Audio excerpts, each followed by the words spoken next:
Good morning friends, welcome to Delta Academy. एक बार पुनः आप लोगों का डेल्टा एकेडमी में स्वागत है। दोस्तों, अभी हम जो हमारी क्लाइमेटोलॉजी है उससे संबंधित क्लासेस चल रही हैं और पिछली जो क्लास है हमारी वो वायु राशि से संबंधित थी, अर्थात जो एयर मास है वो क्या होता है। उसी को आगे बढ़ाते हुए आज हम लोग जो बात करेंगे वो फ्रंट्स की बात करेंगे, वाताग्र की बात करेंगे। आप अपनी स्क्रीन पर एक बड़ा प्यारा सा फोटो देख रहे होंगे। इसमें जो लेयर्ड है, जो क्लाउड्स की लेयर आप देख रहे होंगे, एक मोटी सी दीवार सी दिखाई दे रही है, वो वाताग्र है। वो आखिर है क्या, उसके टेक्निकल टर्म्स के जानने की कोशिश करते हैं। दोस्तों, विपरीत स्वभाव वाली जो दो एयर मास जो आपस में शीघ्रता से मिलना नहीं चाहती हों, शीघ्रता से मिलने ना चाहने का मतलब होता है कि उनकी जो ताप और आर्द्रता वाली जो विशेषताएं हैं वो अलग अलग बनी रहें। तो इस प्रक्रिया में जो है इनके बीच में एक स्लोप बन जाता है। उसी स्लोप को जो है हम फ्रंट्स या वाताग्र के रूप में जानते हैं। तो आप अपनी स्क्रीन पर देखेंगे दो विपरीत जो स्वभाव, सॉरी यहाँ पर जो है सभा लिखा हुआ है, तो यहाँ पर स्वभाव है ना, नेचर। तो दो विपरीत स्वभाव वाली वायु राशियों की जो संक्रमण सीमा है, जहाँ पर वो दोनों मिलती हैं, वहाँ पर विकसित होने वाला जो ढाल है, जो ढालू सीमा है, वो क्या कहलाता है? वाताग्र कहलाता है, फ्रंट कहलाता है। अगर हम वाताग्र की बारे में बात करते हैं कि वाताग्र जो फ्रंटेजेनेसिस है, फ्रंटेजेनेसिस का मतलब क्या है, वाताग्र जनन का मतलब क्या है? तो दोस्तों, वाताग्र निर्माण की प्रक्रिया को वाताग्र जनन कहते हैं। मतलब जहाँ पर वाताग्र की उत्पत्ति से संबंधित जो प्रक्रिया होती हैं वो वाताग्र उत्पत्ति या फिर फ्रंटोजेनेसिस के रूप में जानी जाती है, जबकि इनके जो समाप्त या नष्ट होने की प्रक्रिया है उसको फ्रंटोलिसिस के रूप में हम जानते हैं। तो अभी जो हम बात कर रहे हैं वो वाताग्र जेनेसिस की बात कर रहे हैं। वाताग्र जनन हो या फिर फ्रंटलिसिस, वाताग्र क्षय की प्रक्रिया हो, इनसे जो है चक्रवात और प्रतिचक्रवात बनते हैं।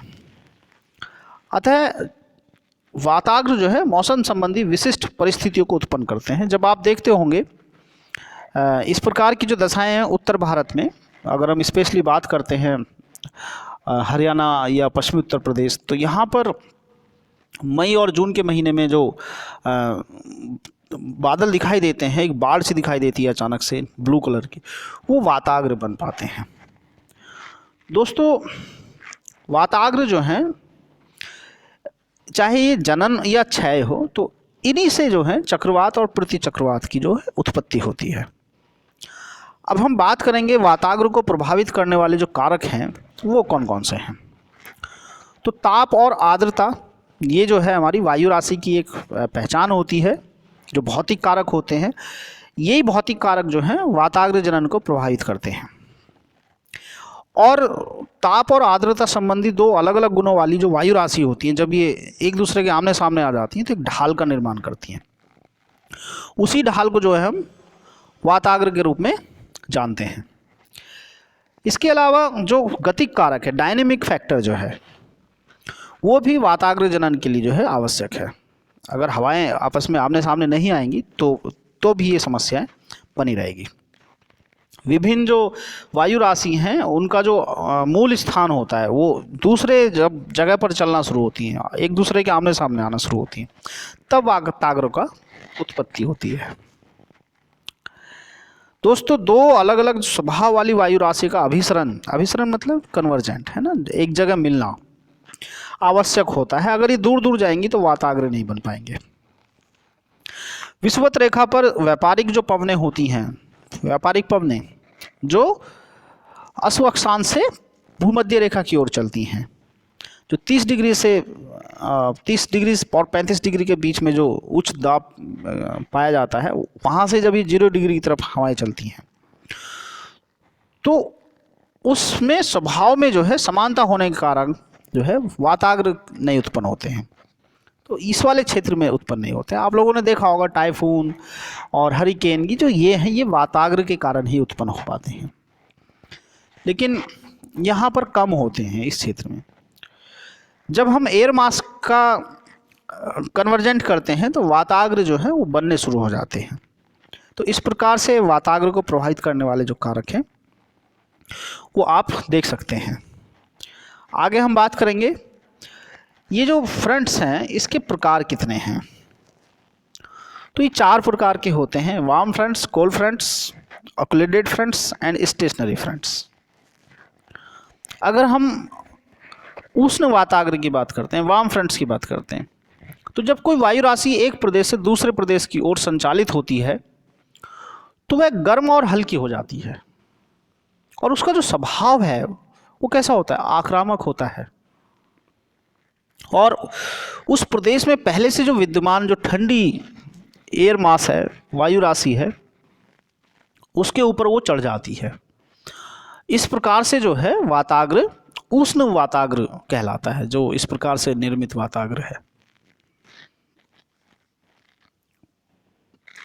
अब उष्ण वाताग्र में जो है गर्म वायु जो आक्रामक है, और वो ठंडी और भारी वायु को जो है ऊपर धकेलने की कोशिश करती है।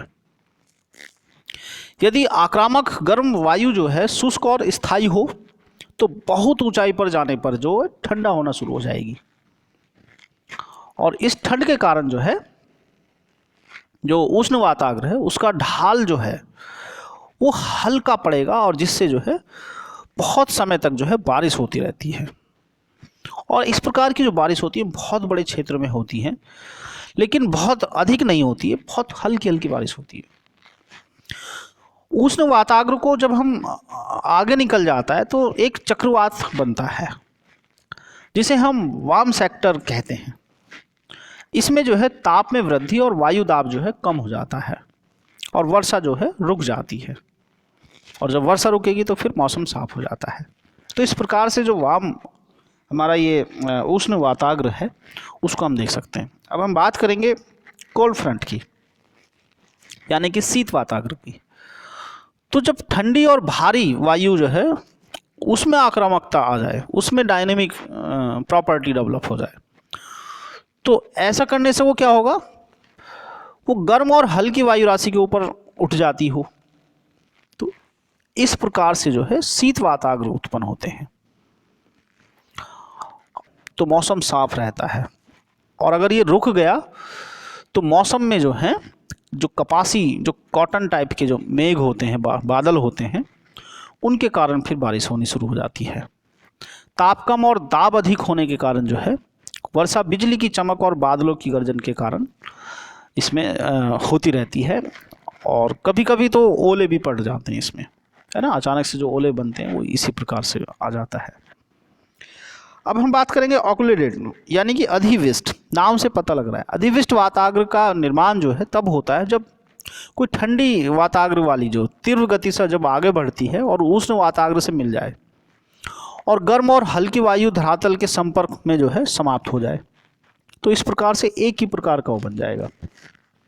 इसी को हम अधिवृष्ट वाताग्र कहते हैं। अब स्थायी वाताग्र में जो है दोनों वायु राशियां जिनका स्वभाव एक दूसरे के विपरीत होता है, और वो क्षैतिज रूप में एक दूसरे के समांतर प्रवाहित होती हैं, साथ साथ चलती हैं, तो इनके ऊपर उठने की प्रक्रिया जो है वो उत्पन्न नहीं होगी क्योंकि साथ साथ चल रही हैं। तो तब दोनों के बीच में जो है एक क्षेत्र बनता है, एक वाताग्र बनता है, इसी को हम स्थायी वाताग्र की संज्ञा देते हैं। तो इस प्रकार से वाताग्र के प्रकार जो हैं वो उत्पन्न हो जाते हैं। अगर हम धरातल के वाताग्र प्रदेशों की बात करते हैं तो कहाँ कहाँ पाए जाते हैं, तो ये ध्रुवीय वाताग्र हैं, आर्कटिक वाताग्र हैं, और अंतरा उष्ण कटिबंधीय वाताग्र हैं। ध्रुवीय वाताग्र जो हैं ये 30 डिग्री से 40 डिग्री के बीच पाए जाते हैं, और इसमें मैं अभी जैसे नाम ले रहा था जो इस टाइप की वो होती है टाइफून और हरिकेन टाइप के जो वो आते हैं वो इसी के बीच में आते हैं। इसमें दोनों गोलार्धों में जो है ध्रुवीय क्षेत्रों से जो आने वाली हवाएं होती हैं, जो 60 डिग्री से 65 डिग्री के बीच में जो दबाव क्षेत्र बनता है, तो वहाँ से ये हवाएं आती हैं। तो ये ठंडी और भारी होती हैं, और जब ये उष्ण कटिबंधीय क्षेत्र में आती हैं, यानी कि गर्म और हल्की हवाओं के साथ मिलती हैं, तो उस समय पर ये ध्रुवीय वाताग्र बनते हैं। और इस प्रकार के जो वाताग्र होते हैं जाड़ों में काफ़ी शक्तिशाली होते हैं, जबकि गर्मियों में इनका प्रभाव जो है कम देखने को मिलेगा। अब इसका कारण अपने आप से खोजना। तो इस प्रकार के वाताग्र जो है उत्तरी अटलांटिक और उत्तरी प्रशांत महासागर जो है उस वाले क्षेत्र में ज़्यादा देखने को मिलते हैं, और यहाँ पर ही जो है ये जो प्रतिचक्रवात और चक्रवात हैं वो उत्पन्न होते हैं, जिनको हम टाइफून और उसके रूप में जानते हैं। आर्टिक वाताग्र में जो है ये एक तरीके से इनके लिए बहुत आदर्श जगह है, क्योंकि यहाँ पर जो महाद्वीप से आने वाली जो हवाएं होती हैं और वो ध्रुवीय जो सागरीय जो वायु राशि हैं उसके साथ जब वो मिलती हैं तो तब इनकी उत्पत्ति होती है। और इनमें दोनों प्रकार की जो वायु राशि होती है उनका ताप जो है बहुत ज़्यादा अलग नहीं होता है, बल्कि इनसे निर्मित होने वाले जो वाताग्र होते हैं वो एक्टिव कम होते हैं। तो इस प्रकार से जो उत्पन्न होने वाले वाताग्र होते हैं वो यूरेशिया और उत्तरी अमेरिका के जो उत्तरी भाग हैं उसमें ज़्यादा बनते हैं। अब हम अगर बात करते हैं भूमध्य रेखा वाले जो निम्न वायुदाब का क्षेत्र है, जहाँ पर उत्तर पूर्वी और दक्षिण पश्चिमी व्यापारिक हवाएं जो हैं वो आपस में आकर मिलती हैं, तो इनके मिलने से जो है यहाँ पर हवाएं जो हैं वो एक कन्वेक्शन करंट के रूप में ऊपर उठकर जो है बारिश करती है या वहाँ पर बादल बना देती है। वाताग्र की उत्पत्ति का ये क्षेत्र जो है गर्मियों में उत्तर और शीतकाल में जो है दक्षिण की ओर को ये खिसक जाता है। क्यों? क्योंकि सूर्य का उत्तरायण और दक्षिणायन इसमें एक कारण निभाता है। तो इस प्रकार का जो क्षेत्र है ये वहाँ पर देखने को मिलता है। तो हम 3 प्रकार के वाताग्रों के बारे में बात कर रहे हैं। उम्मीद है आपको ये वाताग्र वाली जो क्लास है वो समझ में आई होगी। मोस्ट इम्पोर्टेंट है, और आपको जो है ये कंसेप्चुअल क्वेश्चन जो आते हैं उसमें एक समझ बनाने में आपकी सहायता करेगी। दोस्तों लगातार आप क्लासों को अटेंड करते रहें, और आपका जो फिज़िकल ज्योग्राफी है उसमें लगभग हर टॉपिक हम लोग कवर कर रहे हैं जो आपकी परीक्षा की दृष्टि से जो है, चाहे वो प्री हो या फिर मेंस हो। मेंस में अगर हम शॉर्ट नोट्स के बारे में बात करते हैं तो इस प्रकार के क्वेश्चन जो है पूछे जाते रहते हैं। तो दोस्तों पुनः मिलेंगे एक रोचक टॉपिक के साथ। हो सकता है कि अगली जो क्लास रहेगी वो हमारी चक्रवात से संबंधित रहे, तो हम उसी पर चर्चा करेंगे। तब तक के लिए बाय बाय, टेक केयर।